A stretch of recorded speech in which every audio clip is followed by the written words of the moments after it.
Yoyo. Oli muddu wataka. Sawandu sanga chiyamani. Nengo li chairman. Ateneta. Toli chairman. Wefula bwefuzi chairman. Nsaba Mogani. Sabaddamu akatambi ako mulundi ogwo. Yoyo. Oli muddu wataka. Sawandu sanga chiyamani. Nengo li chairman. Ateneta. Toli chairman. Wefula bwefuzi chairman. Munsonyiwe okutandika nga nseka naye. Bino bye bisangibwa ku mataka. Abantu bangi baguziddwa oba baguze amataka naye nga abantu ababaddewo nga bakiyamaani si bakiyamaani bampewo biwaanyi babuuzizza omusajja naye ng'oli kiyamaani nedda oyo lwaki tebamukuba kibooko anyway tuyingiddewo ndi ne Council Paul Kizza tuzze okubeera nga tutematema n'okutunuulira ebintu oba oliawo ebigenda mu maaso mu ggwanga naddala eri abo abeetaaga okumanya ku bikwatagana ku ttaka oyagala ggula waguze tonnagula wagula tugenda kusaba oba oliawo obeereko olunaku olwaleero specifically tetugenda kwetoloola mu bintu bingi tugenda kutunuulira gw'ayagala okugula ettaka biki by'oteekeddwa okumanya nga tonnagula gwe ayagala okubeera ng'ogula ettaka biki by'osaanidde okutegeera obutakutomeza okufuna ekintu kyo ky'ogenda okutunuulira okuva mu maanyi go gozoola fuuba n'okumala akaseera ng'owenja akasente ogende okwata ezaawamu zitwalira abo bakuwe ky'otasobola kusitula kiruma nnyo kuŋŋaanya ensimbi yo n'ogigula ate n'owulya kuliko enkaayana simanya ate eyakuguza si ye mutuufu twagala okutunuulira olunaku olwaleero eri gwe ayagala ogula ettaka biki by'olina okutunuulira biki by'olina okumanya nga tonnagula weewaawo we wanaabaawo n'akadde tunaatunuulira ne kwabo abaagula naye nga byatabuka oluvannyuma nga byatabuka nammwe tujja bbeera nga tubatunuulirako naye leero twagala kwogera naawe ayagala okugula oba ateekateeka okugula oleme kukola nsobi w'olabidde vidiyo eno nja kusaba ogambe munno oba ogimuweerezeeko omugambe munywanyi tonnagula naye sooka omanye bino ogende okugula ng'olina ky'omanyi tukkirize tukolemu bwe tuti katono nnyo tujje tutandikire awo.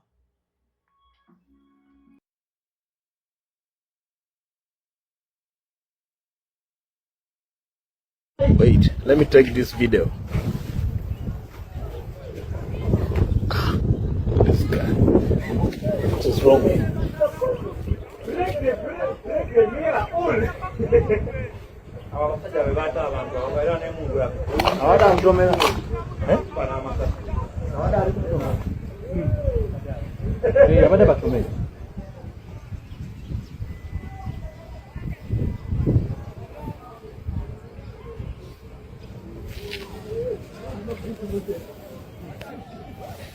Jango eno gwe. Mukirireyo ku mazzi. Omupi w'ettaka.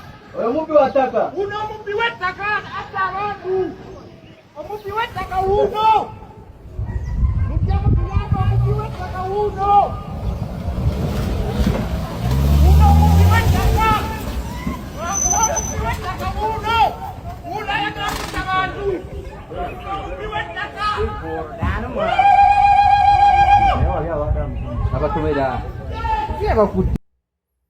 Amazima gali nti ettaka lissa ate abantu bangi beefubiridde okunyaga ettaka ly'abanafu oli kasita kuzuula nti emabega toyina w'oyimiridde agamba awo wennyini we muba mumpa bino ebyasimanyi oli mutuufu tebabitunuulira naye kasita azuula nti oli munafu ajja kunyenyanyenyamu bw'ati akutambuze ove ku mulamwa. Bino babikolera ddala. Tubaanirizaako bassebo ne bannyabo, buli omu gy'osinziira okubeera ng'otugoberera abali mu bitundu by'ensi eby'enjawulo. Mwebale nnyo, mwebalire ddala abatwegasseeko mu kadde kano.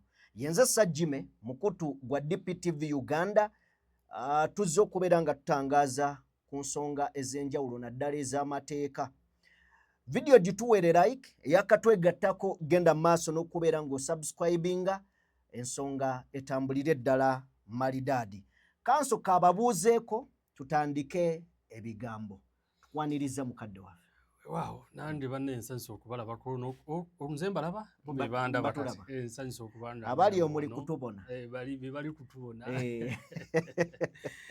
balamusizaako mwenna abatulaba abalaba DPTV abatuweereza bu message okutwebaza obuweereza bwe tukola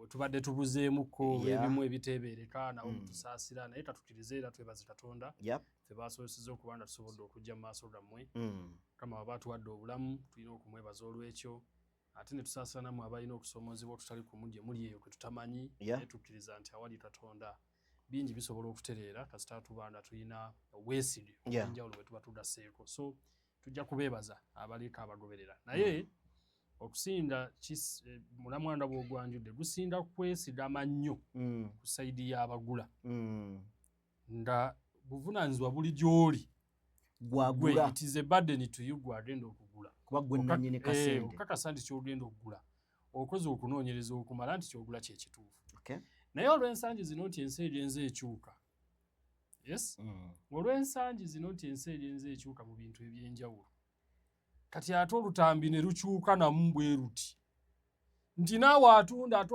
olina okubeera omwegendereza ennyo oyinza okwekanga nga otunda naye ng'ate gw'oguza ye muyaayi n'akubba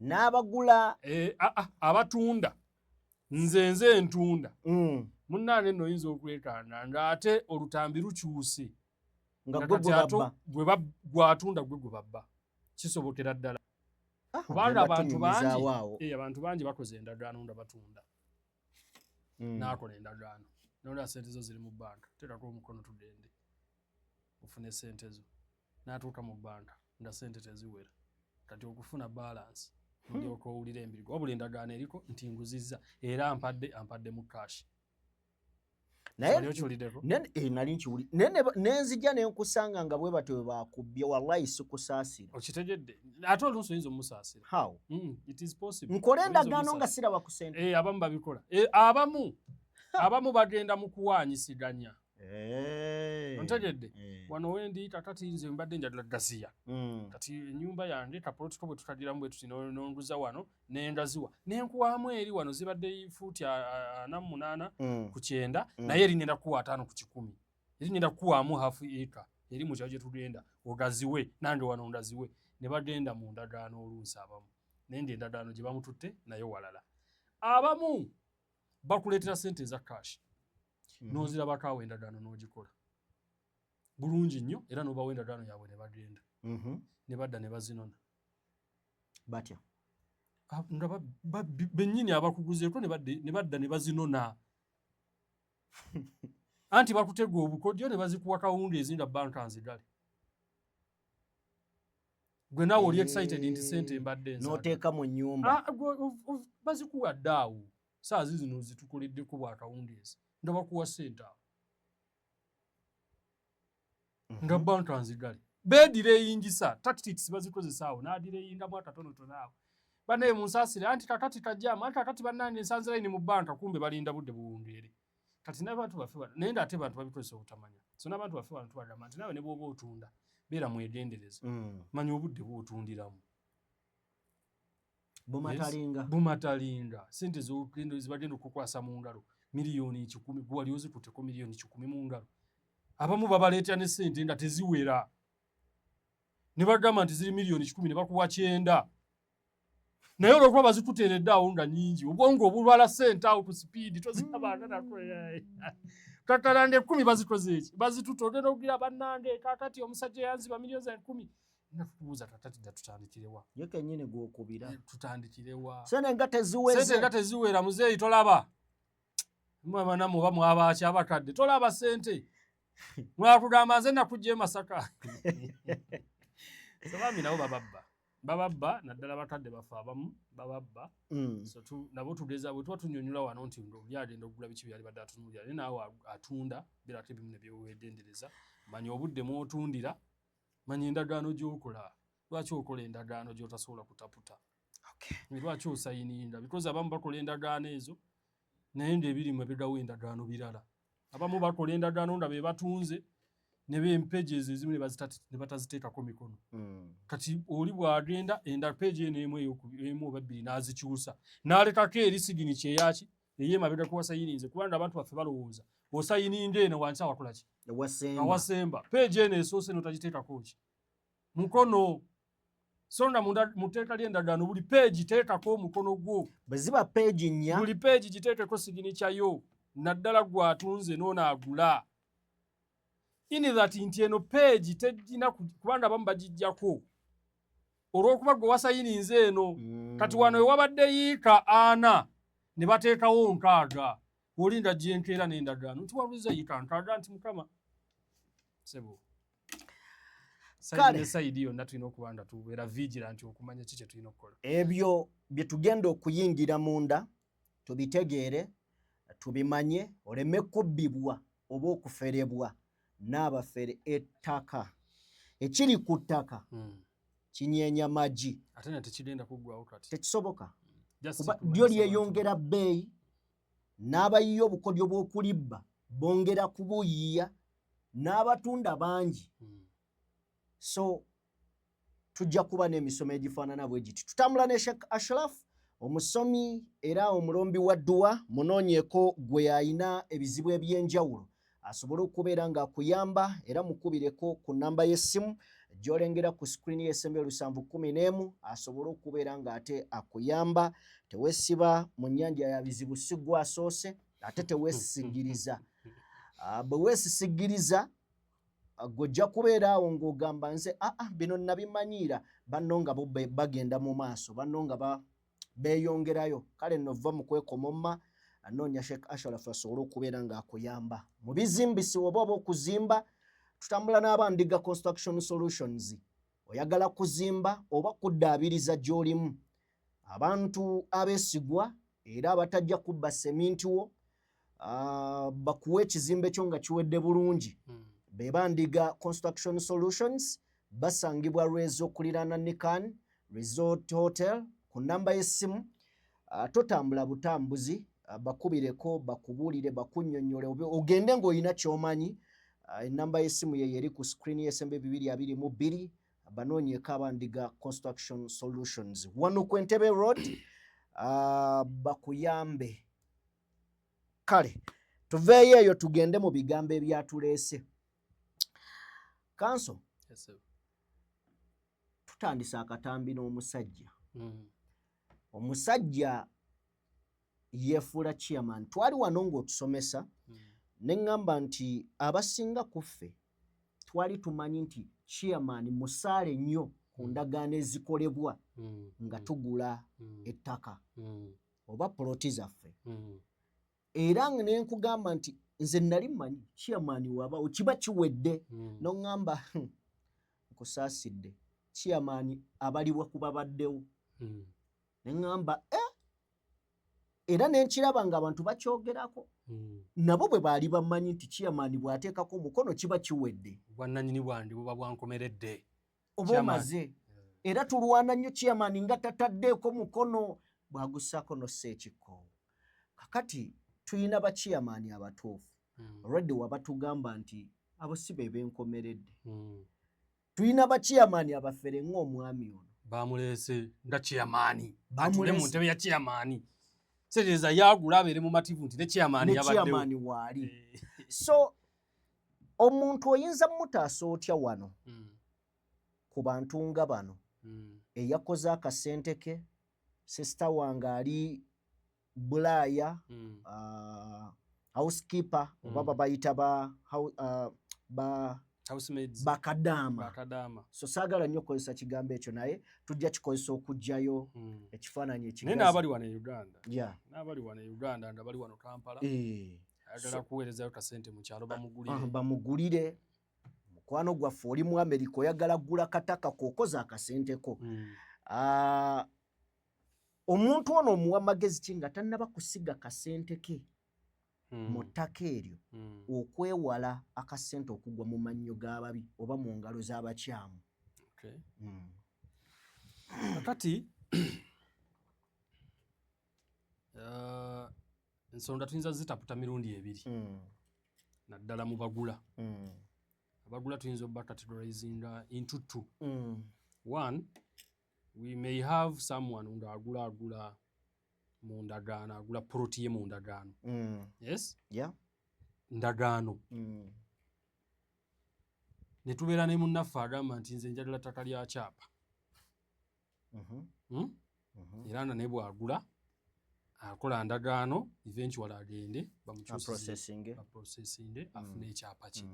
Abantu abo babiri banjawulo mu process ey'okugula. Yes? Banjawulo mu process ey'okugula. Tantandike n'agula ng'agula mu kibanja. Omuntu agula ng'agula mu kibanja n'agamba luli ne kugamba nti tuyina abantu be tuyita ab'ebibanja ku ttaka ly'abantu.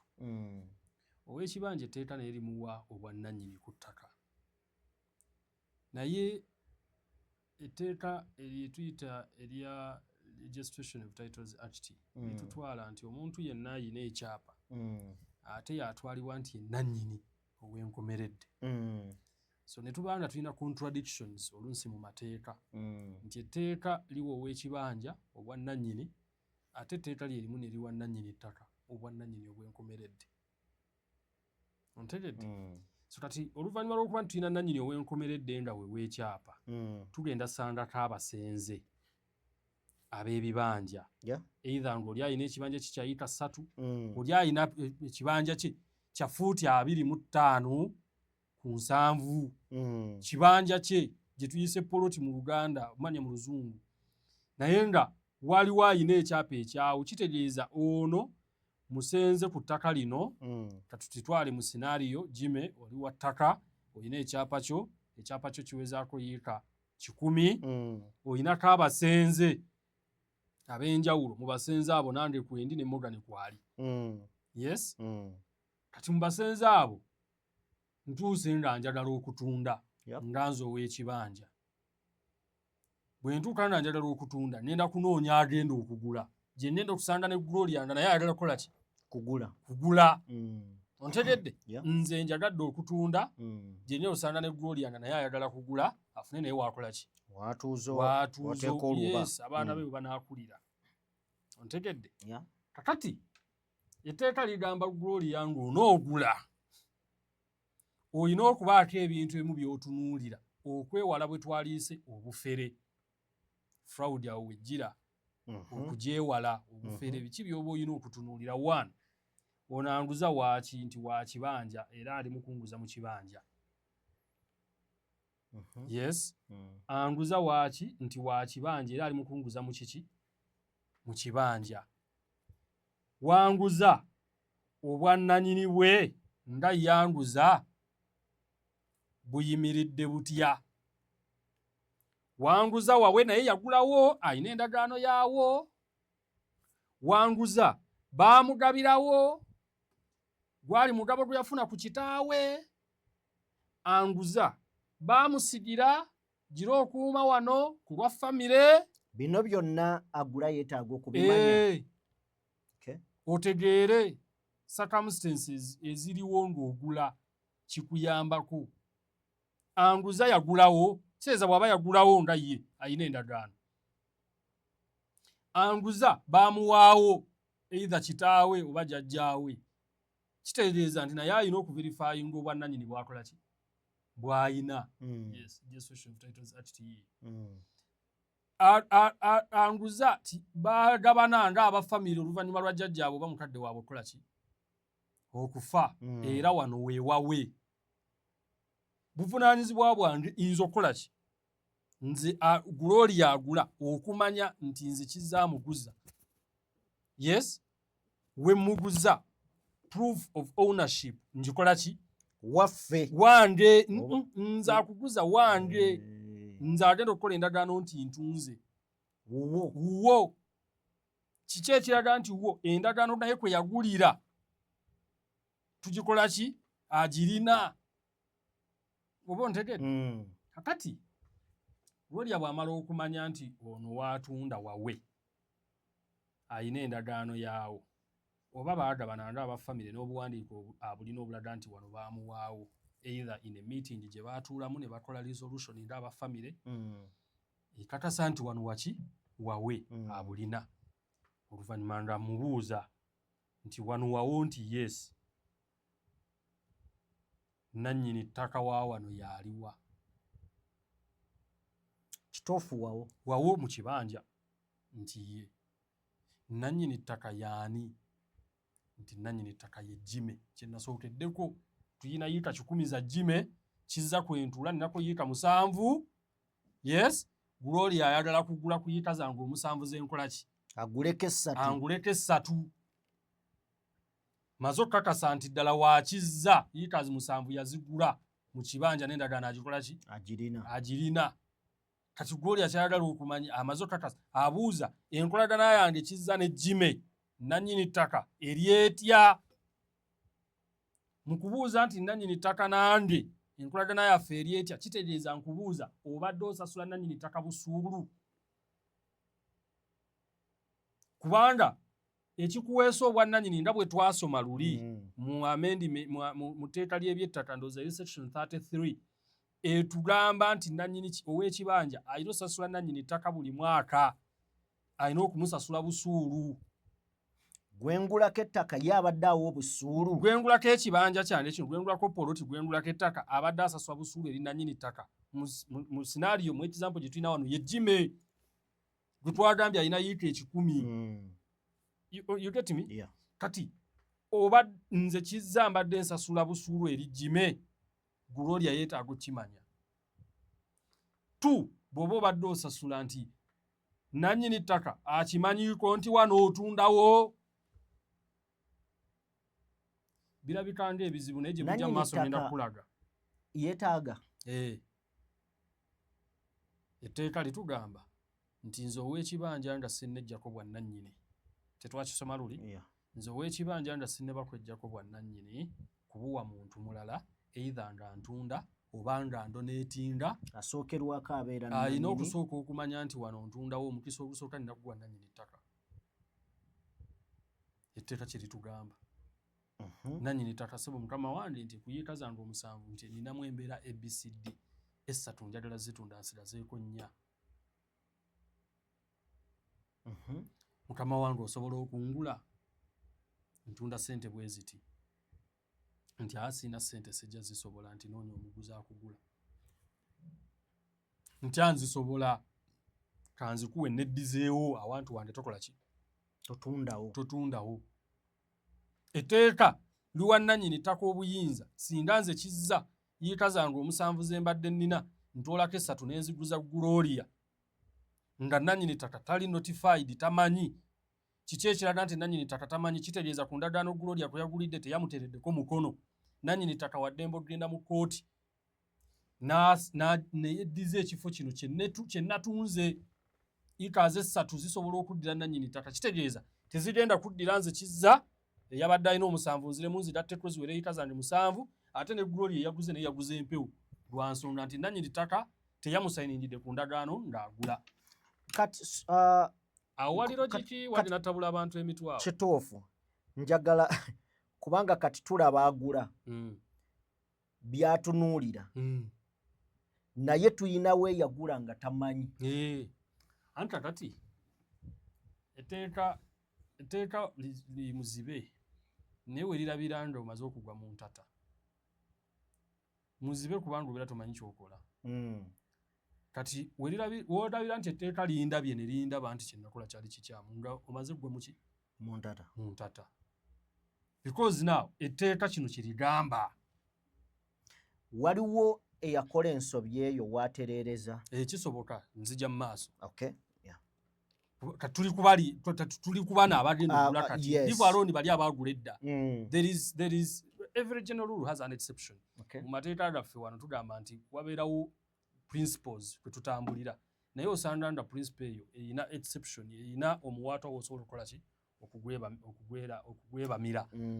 Now in this aspect tuli kuono agula kati gwe saawa zino alowooza nti nali badde ngulayo kapoloti kange ng'oteekateeka kino kyengamba kyolina okukola nti ng'ogenda okugula otegedde nti wano wakiza ali mukunguza. Yes, omubuuzizza nannyini ttaka yaani kizza bw'aba si yalina ekyapa ekyo. Ontegedde ekyapa tekisoma kizza wabula alina endagaano eraga nti yagulawo alina obwannannyini. Kitegeeza kizza naye alina mukama we ye nannyini ki? Ye nannyini ttaka y'ow'ekyapa. So kizza nga anaatunda wano wayagala okuguza ayina kusooka kugenda wa nannyini ttaka kumunotifayinga kumutegeezaako nti wali ntundawo. Omukisa gusooka eri nannyini kyapa kulaba ndi naye asobola obusobozi obugulawo yeddizeewo. Lwaki? Etteeka lyakitunuulira nti abantu bangi nnyo balina ettaka nga babyapa naye nga tebalikolerako. So ne libawo omwaganya nti in case ng'oli abadde atunda, it is a priority, it is a first priority to you okulaba nti ekifo ky'obadde otunda okikola ki? Okyezza ekifo kyo okikomyawo. In case ng'olina development zoyagala okugula okukolerako. Wabula togoba muntu nti agende. Wabula bw'atuuka ogamba nti kati wano nze ntundawo, bw'olina obusobozi obugulawo ne wezza n'osobola okuddamu n'okolera awantu wo. Kimala gaana. Era ekibonerezo ne kiba nti singa nannyini kibanja oli, it is a duty now, you're obliged to do so as a kibanja holder. Nti nda naatunda nina okutegeeza nannyini ttaka. So once I fail or I refuse intentionally to notify nannyini ttaka, yes, nannyini ttaka n'akimanya nti wali natunzeewo naye nga simutegeezezza, oba nagabyewo ne ndabirawo mutabani wange, kiri kukwejjako tekiri kukutunda kwokka. Okwejjako obwannannyini ku kibanja kyo n'obuwa omuntu omulala nga nannyini ttaka tategedde musango, era nannyini ttaka asobola okugenda mu kkooti najja n'agamba mukama wange oli omusenze wange wano yejjeeko nga tamanyi osenze akawaayiro bwe bati teyantegeeza. Era mukama wange w'ekitiibwa omulamuzi nsaba onzikirize ngende nkozese awantu wange kubanga teyantegeeza. Kitegeeza nze kizze yatundawo obuvunaanyizibwa bunvudde mu ngalo, n'oli eyaguze naawe obeera toyina gulya. Kitegeeza gwe yaguze eddayo ewa kizze yaguza. Musabe ssente zo nti wanguza mpewo. Liri logic. Naye ng'ate bwe liri kye tulina okubategeeza. Kye kiri ekireeta enjogera gye nagamba luli ekubya bano bakyeyamaani nti kyeyamaani asobola okuteerako omukono ng'omujulizi ng'abaddewo because is an authority mu kitundu, alina obuvunaanyizibwa mu kulembeze. Naye tekikakasa nti olw'okuba nannyini ttaka ataddeko omukono ne nannyini ttaka yabadde amanyi. Nannyini ttaka bw'atuteerako omukono ku ndagaano kyeyamaani nze ne waatanteerako nze. Naye because kyeyamaani mwetaaga olw'enkolagana gye nnenda okukolagana n'abatuuze abalala mu kyalo kye nnenzeemu. That's why I need chairperson LC1 or any other person or an agent or any other local leader ali mu kitundu ayinza okugamba nti ono mutuuze naffe tumutegedde. Okay. Logic munene naye nga bwali nti kati abantu baffe bambi bo bagenda bugenzi ne bamutwala Jime w'otunda Bulia n'agula buki? N'agula kuba kati ettaka lyakyuka. Nti osanga poloti bukutuddwa bino ebyaba kampani n'osanga nga oli aguze kano oli aguze kano nti omuntu ono bambi n'aba estate kati nabo olaba nti bwa watu ndabo wala bafaanana nti oli aguzeewo atemyetemye estate. Oli asobola okugula ng'atematema estate bw'ekyo naye ng'aguzeewo atemyetemye estate naye talina kyapa. Alina kibanja. Kye mbadde njagala okubuuza nti abantu abagula mu estate bavunaanyizibwa ku kubanja ekyapa we batudde. Kankitereeze nti basala 25 twakitegedde nako nti ezo baagala kuziggyawo ne kuzina 25 35 oba 5 singa tugula nga tuguze mu estate fe magezi kyege tuyinza okusala okufuna ekyapa waakiri tubenga abali mu estate eyo tugamba nti ono yalina ekyapa kyaffe. Anti ate estate naddala estate emplanning estate ezisinda zonna abagula mu estate bagulira mu byapa. Emplanning omuntu ono akimanyi agula anti alina okumanya bw'aba wadde takimanyi kyalina okumanya avunaanyizibwa ku kubibuuza abamuguza. Wano we munguza zino ekyapa kya wano kiriwa bassebo ne bannyabo abali eyo estate zino enteeketeeke zino sanda zirina ebyapa byazo era batema bupoloti obwo nga kyapa era bagamba ekyapa kyawo kyekino ne bakikuwa ekikyo either n'ogenda ne weekyusiza ky'oyagala nekidda mu mannya go. bassebo ne bannyabo agenda oggula mu estate bino bimanye nti gy'ogenda oggula nga tonnateekayo ssente babuuza ekyapa wano kiriwa. Wengula mu poloti yange poloti eno gye munguza ekyapa kyayo kiriwa nti bwe kiba tekinnaba kuggwa era nabo balina okunnyonnyola bakubuulya ekyapa kino tetunaba kitemaatemamu olw'ensonga ABCD. Kati kiri gy'oli otunuulira ku circumstances eziriwo you continue with that transaction oba okugamba nti bwe munaamaliriza ekyapa kya wano nze nja kujja nkole ki nsasule. Mulimu poloti because now kati abasuubuzi b'ettaka bangi ne bajja ne basuubula ettaka eyo oluusi ettaka lye basuubudde likyalina mu mannya g'aba administrators. Yes mu mannya g'aba administrators gwe n'ekyapa tekinaba kudda mu mannya g'abano abasuubuzi abakola ki abatunda wakyaliwo emirimu emirala. Administrator munnyonnyole. Administrator twamwogerako administrator yoyo alina obuvunaanyizibwa ku estate y'omugenzi ku ttaka oba estate we call it estate nti nze kizza muzeeyi wange akyaliwo mukama akyamumpadde naye nsobola okugamba nti ku ttaka lya jjajjange nze administrator nze naweebwa obuvunaanyizibwa okuddukanya estate ya jjajjange. Mu mateeka nze yaweebwa estate okuddukanya estate ya jjajja wange sirina buyinza butunda. Era singa tukola endagaano ng'akoze endagaano ye administrator oba ekyapa kyakuguzizza akyaliko nga administrator oba mukuumi oba alabirira estate y'omuntu omulala talina buyinza butunda. Ontegedde era bwe mutamala gagula n'ogula ku administrator wa estate yo mu mateeka administrator wa estate tatunda obuvunaanyizibwa bwe kugabira abo abalina okufuna aba beneficiaries b'eyo estate so beneficiary yatunda. Ontegedde beneficiary yatunda nze kizza bwe mba maze okufuna ekyange ndi wadde kitunda. Administrator tatunda mukuumi alabirira aliwo okugabanya estate y'omugenzi eri abo abalina ogikola ki okugifunamu. But in some circumstances oyinza okwekanga nga administrator asobola okutunda mu mbeera emu oba enki oba endala. One nga kyatunda bakikanyizaako nga family bakitunde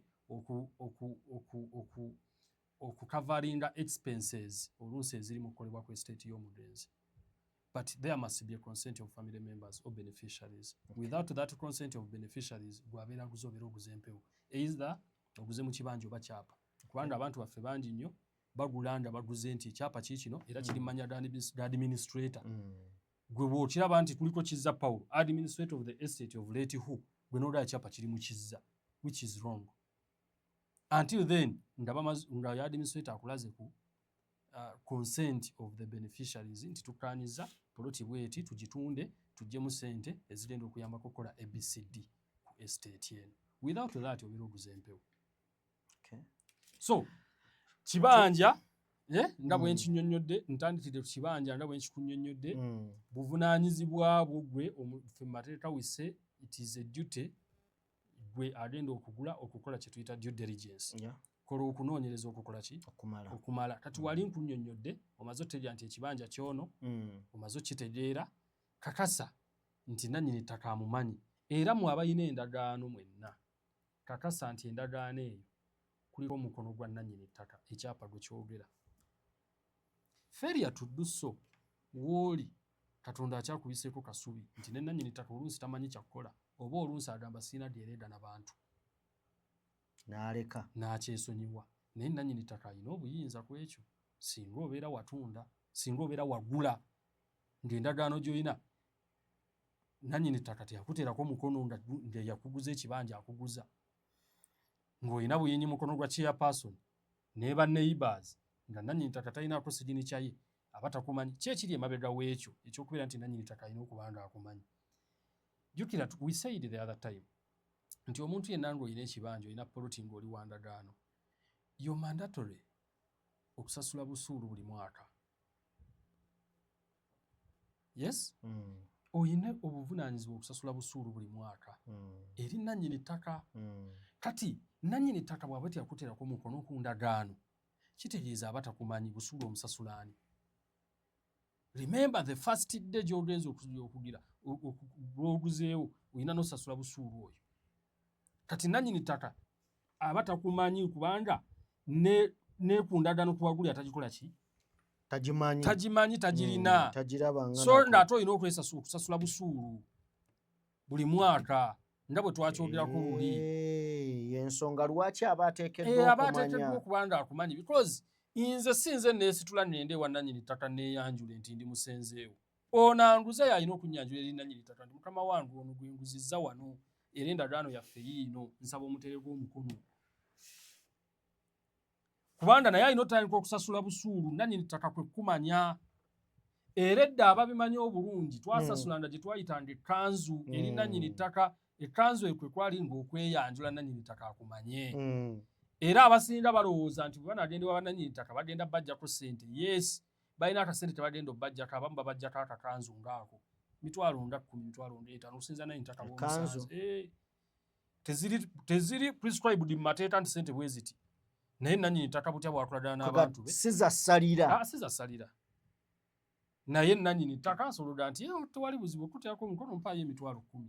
Munnandi nkumanye nange oli musenzi wano kuba akimanyi. Naye abantu baffe batya okugendayo ng'era abamu bwe batya n'okugenda mu chairpersons mbwe era bajja basaba ssente. Chairman oyo gwolaba oyo nze sitwalana naye nze mbadde nteesa gwe tukole endagaano gw'oligendayo oluvannyuma nga munnaye gwe mukola ndagaano ng'osasula ssente ate obiwulira luvannyuma nti ani yaguza nti ekyo ekibanja kye yaguza si kike. Tinedda nti bw'aba nti yaguza kike genuine lenda wakuguza wawe lwaki teyajja gye tuli ne tuteerako omukono ng'abajulizi ng'abakulembeze. Kati kye kino nti nannyini ttaka ateekako omukono lwa kigendererwa kyakulaba nti eyinza okubeera embeera yonna eriwo nannyini ttaka agisolovinga. Singa wabeerawo obugugubano bwonna gw'obeera secured. Ekikutwala mu chairpersons b'ebyalo kulaba nti chairperson w'ekyalo abeera amanyi nti wano waliwo obugugulano bwonna obwaki obuliwo. So n'olwekyo bw'oba ogula munnange wano waliwo abakaayana. However, on many circumstances we have seen even chairpersons nga bakola endagaano ezisukka mu 2 oba mu 1 nga baguzaawo abantu tubiwulidde nnyo. Chairman wano ntundawo nguzizaawo gundi chairman ndateekako omukono ndateekako ne stamp nga wayitawo eddakiika essaawa ennaku 2 ennaku 4 nga oli akomawo chairman anti oli namuguzamu miliyoni 10 naye nampaddemu 15 zino 5 tuzeetaaga ng'era chairman ateekako omukono gwe yagula miliyoni 10 ogenda okudda ng'ate waliwo ayina endagaano ya miliyoni 15 naawe wa miliyoni 15 ogenda ogira bw'oti ng'ate waliwo ayina miliyoni 10. Ontegedde? Kati Katonda akuyambira awo singa obadde oyina sigiri kya yonna nnyini ttaka. Because in that circumstance bwe bajja wa chairman kizibu ogende wa nannyini ttaka tebisobola kubeera bya mirundi ebiri. And in such circumstances tulaba ani yasooka okukola endagaano. Endagaano yono yakolebwa nga mmeka chairman n'oteekako omukono. Ate nno ne wayitawo omwezi gumu ate n'okolera n'ono era n'oteekawo omukono ng'otunda ekifo kye kimu. Kati tugenda wano ani yasooka okugula. Tuyinza osooka okonsidalinga. So ab'ebibanja we tulina okutegeera ennyo nti bw'oba ogenza ogula kapolitiko ogula mu ndagaano you must consider that. Tegeera ani nannyini ttaka w'ekifo ekyo whereby kikuweeriwe ey'okugenda osasula busuulu eri nannyini ttaka. Tegeera ono akuguza oba waakuguza ddala wawe kubanga abasinga batunda mu bubanja ne batunda bwe baamuleka okukuuma. Oli baamuleka kukuuma kibanja kya muntu oba ttaka lya muntu yenna atandika okutematemamu atunda obubanja. Oba okategedde? bwetwanda abantu bangi nnyo baddira ettaka lyabwe ebyapa byabwe ekyapa kiri kyankwanzi alina yitaze n'afuna omupakasi abeerayo oluusi n'azimbako n'akayumba n'alekawo omuntu kati gwe bakutwala osandawo ennyumba nti ono abeera wano wawe kati olw'okuba tosobodde kuyita kugenda mu landi zitebera ku kyapa kino kyakuwadde kulaba ono abeera wano bannambye ekiza Pawulo ntuuse ku kyapa bannambye ono ye Jimmy bigattirawa kivumbi ebigattirawa sebo nti kale gwe kiza gwe wekibanja naye mbadde nsaba ontwale wa mwami Kivumbi Jimmy ye nannyini ttaka kasitatanka okulya ebigambo bye automatically oba okoze eki oba otededde ekyokukola kubanga abantu kwe bali ku ttaka bamuzimbirako akayumba kwabeera naye nga mukuumi kati ye n'atandika kutema bupoloti bw'atunda mu magezi n'amala okuŋŋaanyaamu eze n'aguzaako abantu nga 10 n'abulawo n'ayitamu kati mmwe muli awo nti tie anti omugaggaze nti ate kikimu ate ndaba mulima wano nti abanguza ani yaguza nti kiza yanguza kyokiza nti akiza we yaguza si wawe tekisoboka bulijjo abeera wano ti tewakula kunoonyereza kumala mu mateeka gatugamba ng'onoogula ekyapa kiwoogula wano yadde ogula mu kibanja naye ekyapa kyogera ani nti kyogera Jimmy wamumanya wannoonyaako ku ndagala nkuwagulira olinaako sigini kyayani kiredda chairman yali wano chairman yantako omukono chairman yekubana n'ekizza ne bakuguza bakubba gendo banoonyese basabe sente zo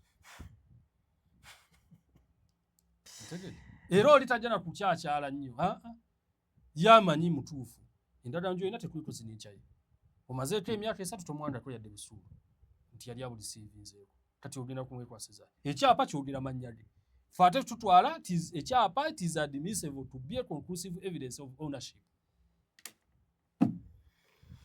Kale tubeebaza betukyatambula nammwe n'abategedde bye twogerako atategedde comment section weri nzigule buuza ekibuuzo kyonna kyowulira nga totegedde tujja kubeera nga tukiraba era tujja kujja mu programu eddako twanukula ebibuuzo ebyo. Tulina enteekateeka ey'okubeera nga programu eno ebeera live. Tufune ebibuuzo nga olina waddembe okkuba essimu n'obuuza ekibuuzo ne tukikwanukulirawo there and then ewatali kwetooloola. So enteekateeka eyo Mukama bw'aba atubeeredde wa kisa ejja ttandika wiiki ejja. So tubeere nga live mubeere nga mutulaba. Twagala tugende ku kyapa. Ekyapa then tuve ku kyapa kati otubuulire. In fact soko tugirewo ddala ffe. Eyagula nga tamanyi. Eyagula nga tamanyi. Nina kibagamba luli. Olwaleero nga yandyagadde ottereeza ensobi eyo ayina waagitereereza. Nakibagamba luli olwaleero tusomesa ku busuulu. Sinzira ku tteeka ly'obusuulu nga bwe liri. Nakibagamba luli.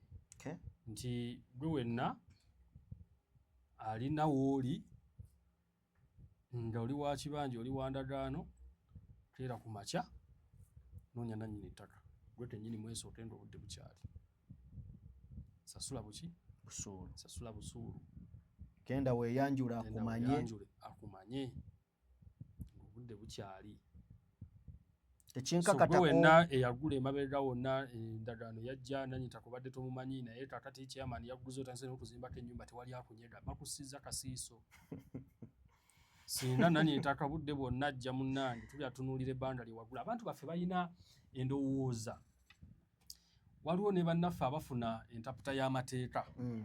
Mu mateeka waliwo emyaka 12 gye tugamba nti singa omuntu aba amaze ku ttaka emyaka 12. Yes? Under the Limitation Act, it is section 5.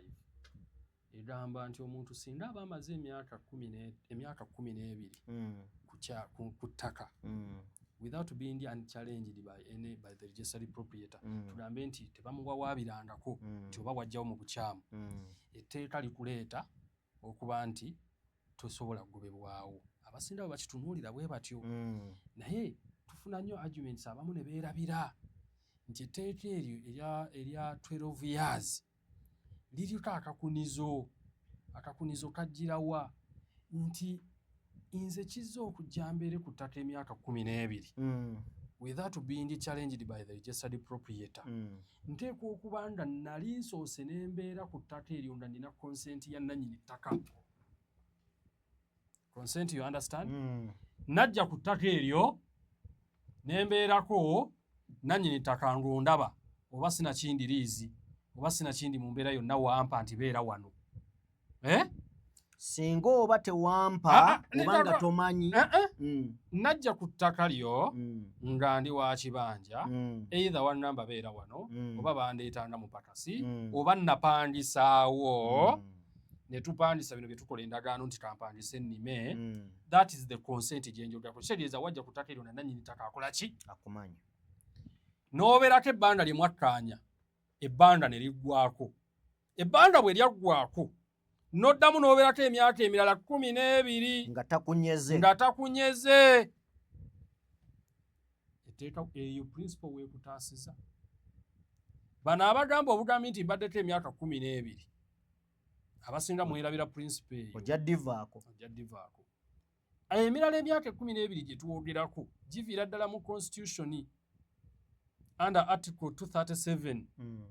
Article 237 clause 8 yetuleeta negamba before the coming into force of the constitution of 1995 nti etuwa bona fide and lawful occupant omuntu aliwo mu bwesimbu oba mateeka bali babanyonyola under section 29 of the Land Act etunyonyola who is a bona fide occupant and who is a lawful occupant. Kakati constitution yawa parliament ebbanda lya myaka 2 after the 1995 constitution ndegamba nti abantu bonna abaasangibwa ku ttaka emyaka 12 nga constitution eno constitution ya 95 egenda okukolebwa ng'oli abadde ku ttaka emyaka 12. Yes? Without being challenged by the registered proprietor, omuntu oyo abeera bona fide occupant. Oyo omuntu ali secured mu tteeka emyaka kitegeeza wajja ku ttaka eryo mu 1982 kuva mu 83 okudda eri emere wasendawo mu 83 kati tugenda okukola constitution ya 95 nga gwe ku ttaka eryo mazeeko emyaka 12 you qualify to be a bona fide occupant. Oba oyo gavumenti gwe yaleeta ne musettolinga awo maybe nga bano betulaba bava e Bududa batabagabakuye gavumenti nejja nebateekawo ku ttaka abantu abo emyaka 12 egyo mabega wali nga tetunaba kutuuka ku 1995 etteeka libataasa era etteeka litulega nti era bwe bawuyanyo amwe bona fide occupant naye weerabira akawaayiro kali I've been on land for 12 years n'olwekyo etteeka weerabira akawaayiro kali weerabira akakunizo. Kati abasinga bano bwe tubadde nti muleme musasula obusuulu bwe buti bajja kugobawo mazeewo emyaka 12 nga wendi tewali yali azze kunnyega n'olwekyo etteeka linnamba wendi. Nze atapute etteeka nga bweri sisoma mawulire sisoma newspaper nsoma tteeka. Etteeka bwe mba ndisoma nfuna interpretation y'etteeka. Yenjawulo ya etteeka n'empapula z'amawulire. Kati nze nsoma nkola interpretation. There is a difference between the two. The 12 years ya Limitation Act and the 12 years of the Land Act and the Constitution. They are totally different. So natugamba abantu baffe wano nti if you're paying if you're a tenant you must pay busuulu. Kati wano kyekibuzo kyaddowooza nti singa nze mba nakola dde endagaano nagula dda mazeewo ebbanga zuukuka essaawa zino genda onoonye nti takatandika okusasula busuulu. Tolinda mbeera ndala, tolinda chairman lwe balijja batutunuulire, tolinda ddyo batunuulire endagaano nti wagulawo ddi. Kubanga buli muntu yenna liri etteeka lyembadde njogerako lyembadde nnamba nti nannyini ttaka alina okuba nga akuteeddeko omukono. Land Amendment eyo yafuluma mu 2010. Kati abantu mwenna abaagula etteeka lino limaze okufuluma erya 2010 ng'olina endagaano gy'olina gy'oterese nga wagula ekibanja without the signature of the landlord of the registered proprietor wagula mu bukyamu. Wagula Chama natako omukono ne yaguza ne muwandika ne banaiba ne batirako nenda nanyini takataina akochi mukono notereka endagaano era gweye muntu omu ne busulu tokola ki tosasula kole emisango ebiri omurundi gumu kozirwa nti wagula nti nsibe endagaano ne yagula 216 already teka lyali mugamba nti alina okunoonya ndanze nanyini ate ng'era oba olina okugikola kubanga bw'oba tomanyi nanyini ttaka busulu obuteekawo nze simumanyi mukama wange kale ekyo tuyinza okuba teyamanya nti naye etteeka limugamba alina osasula busuulu nti okuva lyagula mu 216 lino 226 tampangako yadde 10 kitegeeza tatwalangako buvunaanyizibwa ng'ow'ekibanja kunnoonya era nze mukama wange bulijjo mmanyi ekifo kyange kikalu ontegedde aba agukubye mukama wange bulijjo mmanyi ekifo kyange kiki Land Road Ijamanya ekifo kyange kikalu but because etteeka lyaffe lyeryo so katusuubira nti waliwo ekyokuyiga wano yes. Era tuyiga tetujja buzi tubabuulira ebigambo mulabe oba munyumirwe tunyumirwe naye nga tujjamu ekyokuyiga y'ensonga lwaki programu eno ebeerawo era tugikola so tugende ku kyapa abantu baffe bagula ne bagula mu byapa era kirungi kubanga abasinga bagamba nti nange okufuna obwannannyini obwenkomeredde buli muntu yayagala nti nange wano wange nina obwannannyini obwaki obwenkomeredde kitegeeza ayina ekyapa kyawo naye ebyapa ebyo bifereddwamu abantu mu ngeri ez'enjawulo nyingi ebyapa bifereddwamu abantu mu ngeri ez'enjawulo ddala nti abamu babalaga bulazi byapa ekyapa n'okirabako nti kye kino naye nga tukoze kunoonyereza kumala kakasibwa ddala onanguzizza ekyapa yeye oba si yeye so osanga mu challenges ezimu ez'abantu baffe abamu abagula nga bagula mu byapa kakati tugamba abantu baffe that if you're buying olina okubaako ebimu by'otunuulira ng'ogula naddala singa otegeera nti waliwo wennenda okugula tugambe nti ettaka lye nnenda okugula mukama wange nti batundawo ndiwa ekyapa kino nti ziri yiika 5 nti njagala kugula mu kugula yiika zeeze 5 ekyapa ne bakikulaga todduka buddusi kusasula todduka buddusi kusasula genda omanye oba ogende mu woofiisi y'ebyettaka osooke okunoonyereza n'ekyapa ekyo kyogera mannya gaani ontegedde ekyapa ekyo nga bw'okiraba ekyo okusinziira ku emuzo mpigi zona woofiisi y'empigi eyalandizi kirina amannya mwe kyogera nga bw'okiraba ekyo era omuntu landizi gwemanyi mu kyapa amannya gwe kyogera ye muntu omutuufu mu mateeka ekyapa gwe kyogera mu ministry ye muntu omutuufu mu mateeka era nze bwe nkwata ku ekyapa ekyo nga bwe kiri ne nnenda mu landizi empigi oba wano e Kampala oba ku sisitimu eya online ne bandeetera ekyapa ekyo nga kisoma amannya ga Kizza Pawulo oyo yabeera nannyini kitegeeza transaction yonna gye nnenda okukola nagikola na Kizza bw'ogikola n'omulala transaction yonna gye nnenda okukola yonna nina nagikola kyapa ekyo bwe kisoma failure to do so nga nkikoze n'omuntu omulala mbeera nkoze kikyamu kati kiki kikwetaagisa 1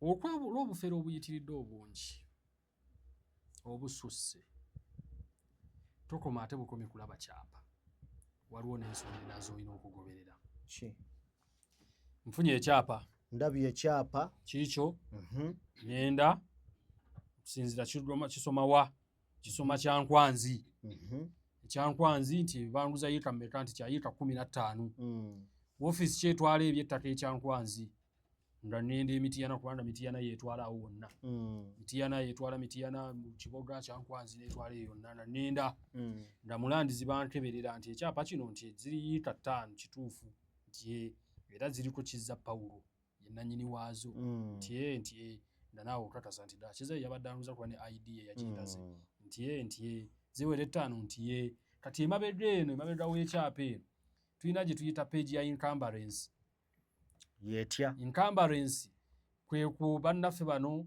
ekyapa yakyewolerako kuliko mortgage bantu yateekako mortgage nti ono bamubanja waliwo microfinance emubanja awo jukira bw'ogenda nga ne banka naye kiteekako ki mortgage era tulina etteeka erirunnamya ebyo kale si mortgage nti naye kuliko caveat yaani ti caveat ya Jime nti kiki lwaki yateekako caveat nti ya complaininga nti maybe ayina either beneficiary interest oba ayina ki kuliko enkayane kitegeeza bw'osangako caveat kitegeeza kuliko enkayana ku ttaka eryo topakuka abaffe era tebakugamba nti caveat eyo evaako ejja kuvaako kituufu mu mateeka tugyera kusinga wano tuli naye gwoba odatasa okulwana entalo ezitali zizo wano tuli mu ggula ettaka tuli ku kyapa ofuna otya ekyapa amazima tunafuna emirimu sebo nababuulidde nnyo amazima naye ate saagala mujje nze by the way njagala omuntu ajje gyendi nangamba njagala onnyambeko nina we nnenda okugula njagala mpite mu mitendera thani omuntu okujja nga nnamba nti nagula awantu nagula mpewo nsaba onnyambe ndikavalinga ssente ebintu ebyo byanjawulo kitegeeza bayambire ddala kubanga kimenya tekikoma bukomi ku kubanga wasasudde ettaka naye ne ssente z'ogenda oteekamu okulikavalinga ssente ze wasasula nazo nnyingi ontegedde kuba tekirya kuviirayo bwereere kati kiyamba nnyo omuntu najja nana nti nina process bwe nti nsaba kunnuŋŋamya nkole ntya thani okubanga wamaze kufuna bizibu ate nojja ate nanane nina okukyaginga awo nina okukyaginga landiroad wulidde ensonga ezo so ensonga eno tuli ku byapa gwagenda oggula ettaka ery'ekyapa olw'okuba owulidde nti nze bwe nkuŋŋaanya akasente kange ne nfuna ekyapa kiba kiwedde bino by'olina okutunuulira kubanga ojja ggula ekyapa ekiriko ebizibu otomera ebizibu by'omuntu caveat etegeeza nti kuliko omuntu aclaiminga sinakindi oli ayinza okuba nga beneficiary caveat eyo caveat eyo sinanyangu nnyo kubanga oluusi abamu abateekako nti ttaka lyali lya jjajjange ono n'ajja n'aligula so n'olwekyo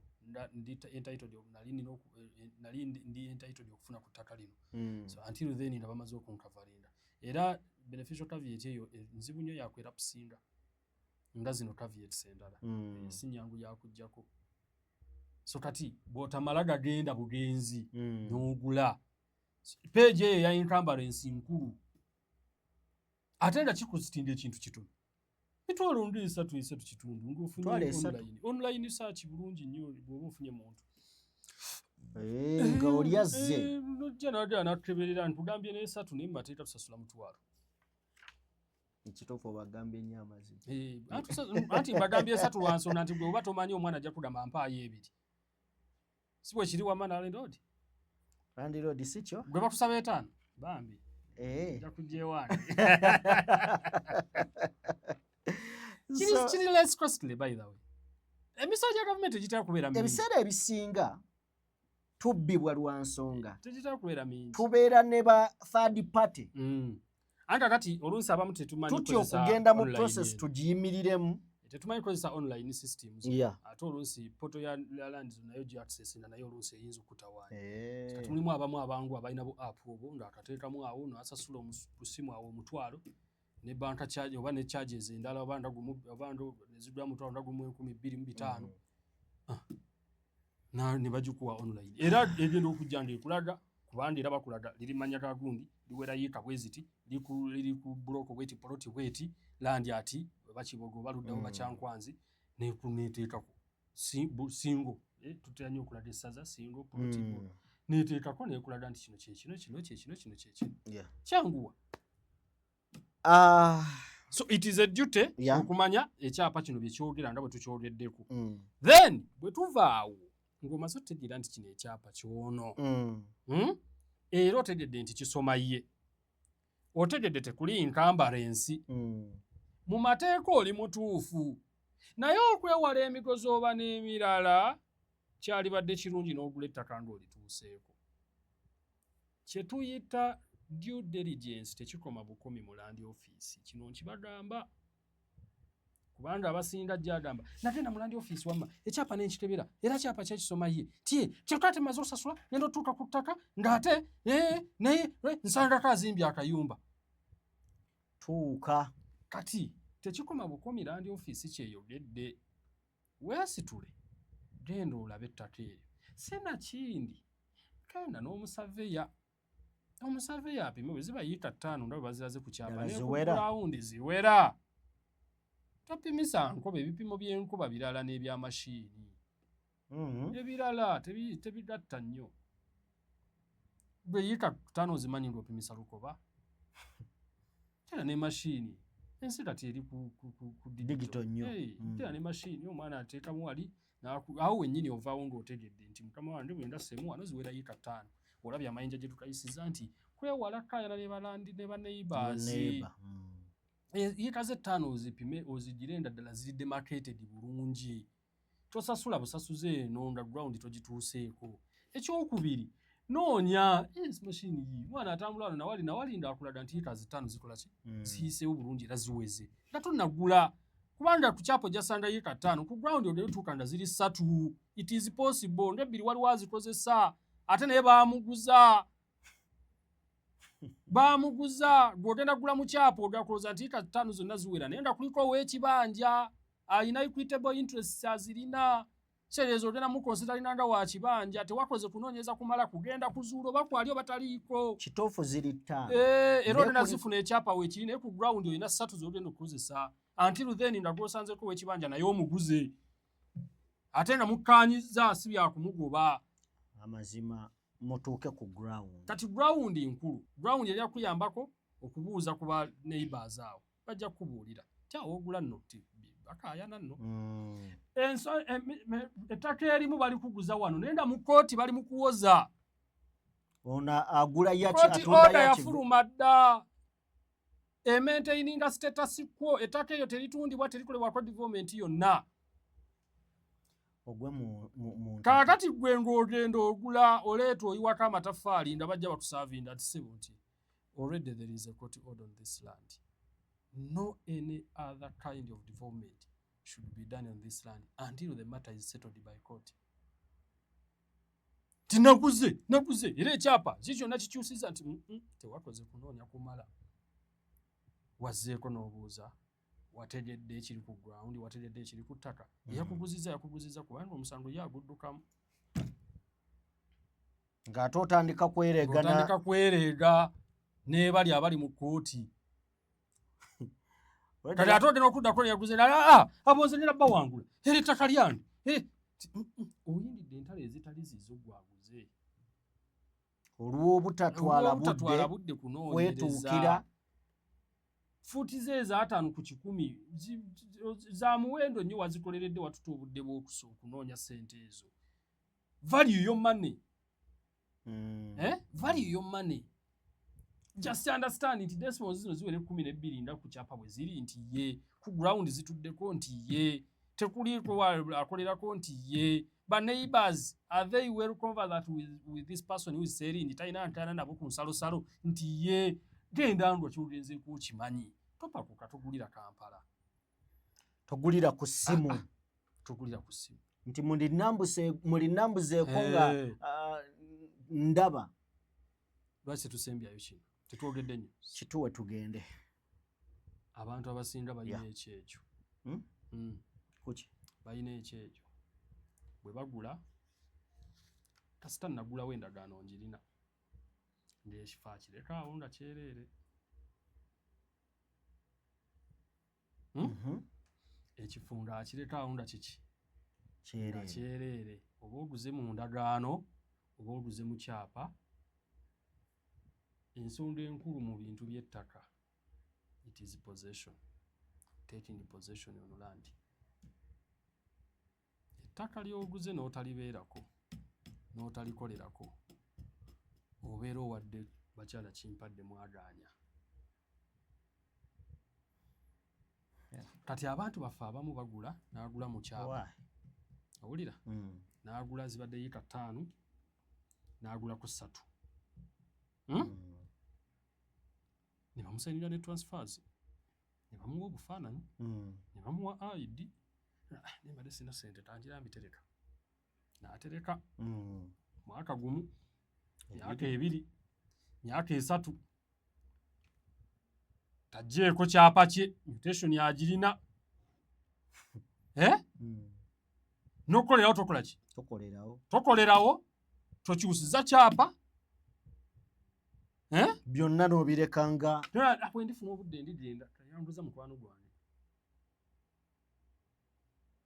tuba tuli awo ndiyaguzana nezi nebbiri ayagala zitunda ng'afuna omuntu omulala azikola ki azigula n'amaddu ga ssente we gayonoonekera ayinza n'okuba tazitunze ndabadde ndanda ekyapa kiva mu mannya go ne yagguza gwe yagguzaako yiika 3 nga kidda mu mannya ga Kizza Pawulo ekyapa kikola yiika 5 kikola yiika 5 ng'oyinako yiika 3 eyagguza ye Jime wabula kati kyogera Kizza Pawulo kati ogenda okuzuukuka ogende mu Landizini ekyapa kyava mu Jime yakusayinira transfer forms kyogera Kizza Pawulo kisezo olina okunoonya Kizza Pawulo akusayinira transfer forms empya ejjukira endagaano gy'olina togirina na Kizza Pawulo mbadde ngenda kubuuza endagaano gy'olina togirina na Kizza Pawulo ogirina na Jime mbadde ngenda kubuuza nti ate yatuguza taliiwo nenzijukira nti nayina obudde obujjako abasinga mugayaala ate nga bingi ebijjira muri percussions nyingi ezijjiramu misolo gikyuka kati tuyasasula 3% lwittu wadde osasula 1.5% kati tugenze kwanu baatudda bolinzi lwiki wali olina osasula kyali kitono oteresi sinakindi ono afudde eyakuguza amaze okufa olina okulinda famire ereetuula eronde ba administrators oba ba executors sinakindi teri bagende bafune sinakindi teri organized sinakindi mu kirambo kye yaleka agabye n'okugabawo kati gwe okujja okukakasa nti ono we yagaba yali yatundawo it is a burden to you ekiyinza okukaluubirira ekijja okukaluubiriza tatubagamba bw'oba osazeewo gula bw'omaliriza take possession of that land don't leave it vacant why bw'eba ndagaano yeyo bisasula nenyini ttaka busulu naye waako kyoteeka kyekiddano teekako ebitooke kyekiddano okubako ennyumba ey'ebbaati ekubako ekibaati kibeereko that is taking possession toleka space nga njereere kubako ekibaati bwe kiti si kwetolola yonna neeragako sibawo bwoti kasengende teekamu akabaati era yenna agulaga nti ate wano sengende waani ate kana akayumba omusenyu guno ate omusenyu iwako amayinja aliko waze zitayonooneka zijja toleka kifo kyereere togulira Kampala na negyoguze tomanyiyo togula ttaka kulireka mu bbanda nga tomaliriza ebiwandiiko bikozese ekakasa because we take it to be there must be a reasonable time mwolina okukolera kino gwe togenda kujja luvannyuma lwa myaka 7 nga wagula obadde awo oterese ate kati ojja mu kooti ogamba nti nagulawo emyaka gino kiki ekyakulemesa okubanga okola transaction eno you complete this transaction you must do so you must complete this transaction wagireka mu bbanga wabula ekyapa wali kimpanze obwannannyini obwenkomeredde kale tunadda tunaababuulira munaatuyita abasomesa ababi tunadda tunaababuulira endagaano abamu butabo baziwandiika nga bagula tooke nga birungi bino bwe bamala ozigula endagaano ezo abamu tebazitwala ziregestalinda so ate tulina gye tuligesayina endagaano ezo okubeera admissive to be evidence endagaano ezo nze Kizza Pawulo nguziza Jime mba ngitwalawo giwandiise mu mateeka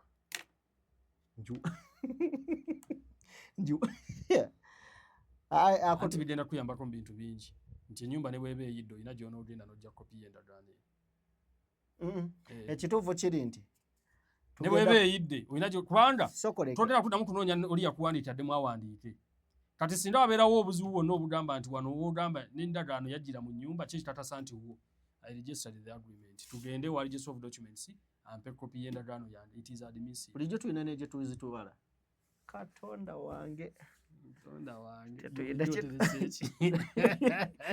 byabugagga byajotereseeki kati singa zifuna obuzibu reference ki gyokola which other reference tubadde tukukulira toyina reference era oyina kudda eno osoyalinde affidavit munnange nagula ku gundi endagaano yange nebula ate naye ero gyagitwala nayo okubeera admissible okuba nti bwe bujulizi bw'oyina so wetunadajja kwogera ku ndagaano olulimi mweyina okukolerwa olusaanidde baani abayina okuba nga bagiwandiika bujulizi ki obulina okuba nga buli atakiti ku ndagaano ezo tujja kubannyonnyola enkola y'endagaano omumanyi nno tetulina kye tumanyi tubimanyi kale olira mbu tulina gye tulina zitwala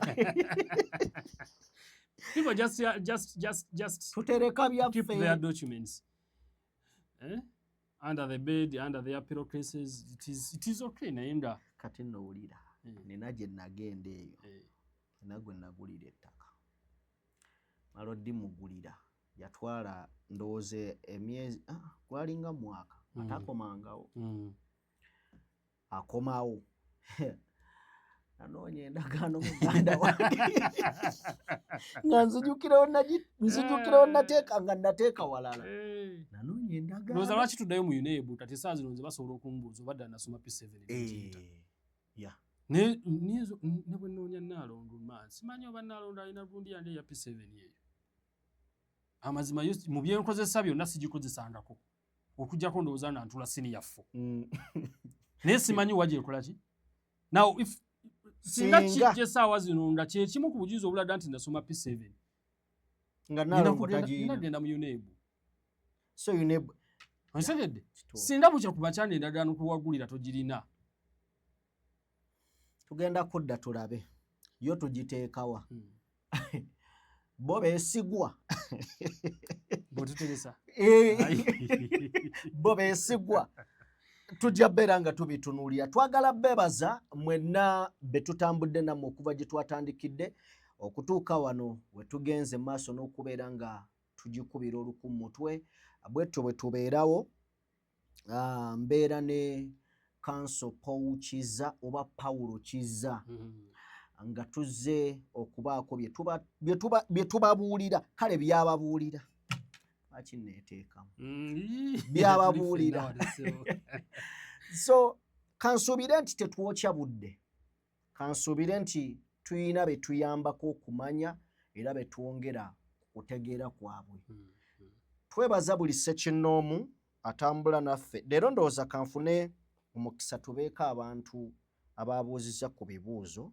ndowooza twanukuleyo nga basatu okusinziira nenalabye abamu basiima busiimi abasiima mwebale nnyo naye n'ababuuza mweyongere waliwo eyagambye kanso weebale kuluŋŋamya nsonga ssebo ofubye okutusomesa bya mukama amuza bw'otyo wasiimye busiimi ani omulala eyabuuza wano ekibuuzo ono yabadde agambye butuufu akaseera kabadde kawanvu mubadde muliwa mwebale nnyo mwebalire ddala vidiyo eno mbadde njeetaaga nga njagala kugisindikirako taata wange naye njifuna ntya without link bannange ensonga eyo ojja funa ennamba eri ku screen yawo mukulu Morgan ajja kuba akutetenkanya butya bw'ofuna vidiyo eno ekutuukeko n'ebirala Sajime you report the car and always drives runway and leave the castle report for the car yabadde ayogera ate ku kiri kye twabadde twogerako ku mmotoka n'omuntu ani atomera lwakuba kiganye okuvaayo bulungi so naye yabadde ng'agamba nti reporting emmotoka gyoba oloopa. Emmotoka teyeevuga. Aha, so ani omulala waliwo eyabadde abuuza wano ekibuuzo okay, ku nsonga y'omutemu omutemu ye tumuleka olwaleero. Naye n'abaana mmwe kakati Museveni yayingiriddewa wano, yayingiriddewa ddala wano. Mary Hope nkuwalana naye ndi ku sayidi yo. So kale ndowooza tujja kubeera nga tulisitinga oba oli awo abantu abanaabanga babuuzizza ebibuuzo. Kale mubeere bulungi. Olina akatale ke Katonda omulungi ow'ekisa abatukuumire, akuume eggwanga lyaffe bulungi. Amiina.